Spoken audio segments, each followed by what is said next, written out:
fait, le réseau Relief, les premiers échanges ont eu lieu en 2013 et j'étais partie prenante de ces premières discussions.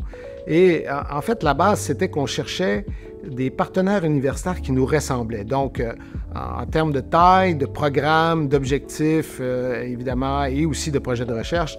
Donc, on était à la recherche de partenaires qui étaient déjà identifiés au départ, donc l'Université Savoie-Mont-Blanc du côté de la France. Et c'est eux un peu qui nous ont fait connaître le partenaire des Hautes Écoles spécialisées de Suisse occidentale. Et très belle découverte pour nous, donc très heureux de pouvoir explorer une collaboration avec HESSO et l'USMB dès l'époque. C'est à ce moment-là qu'on s'est dit, tiens, on va faire une école d'été.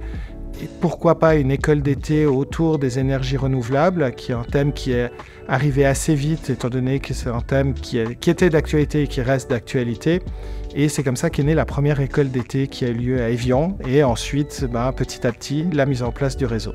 Alors, ce qu'il a de particulier quand même, ce réseau, c'est qu'il est francophone. Et ça, c'est le rend très inclusif. Et quand on propose des actions, des activités comme les semaines de formation, eh bien, on peut le proposer à tous nos personnels parce qu'il n'y a pas la barrière de la langue. Même si on a bien sûr de belles anecdotes interculturelles parce que, évidemment, la façon d'œuvrer, nos professions et notre environnement est très différent en fonction des pays.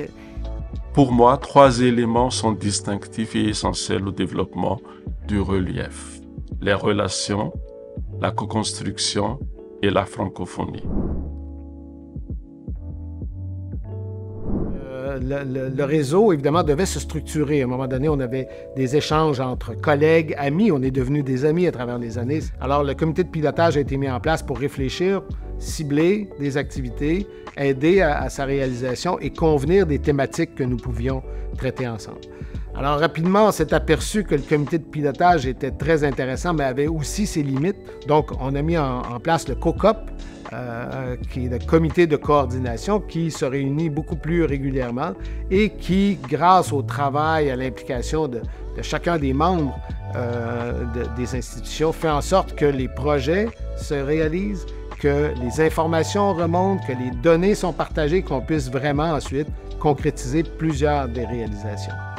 Là, par la chance d'avoir un projet soutenu par Movetia, l'Agence nationale suisse, qui nous a permis de développer le réseau Relief au-delà des écoles d'été, avec des projets au bénéfice des personnels, notamment les échanges en termes de formation des professionnels et aussi le développement d'idées de conférences et d'échanges de bonnes pratiques, comme par exemple autour de l'outil MoveOn de gestion de la mobilité.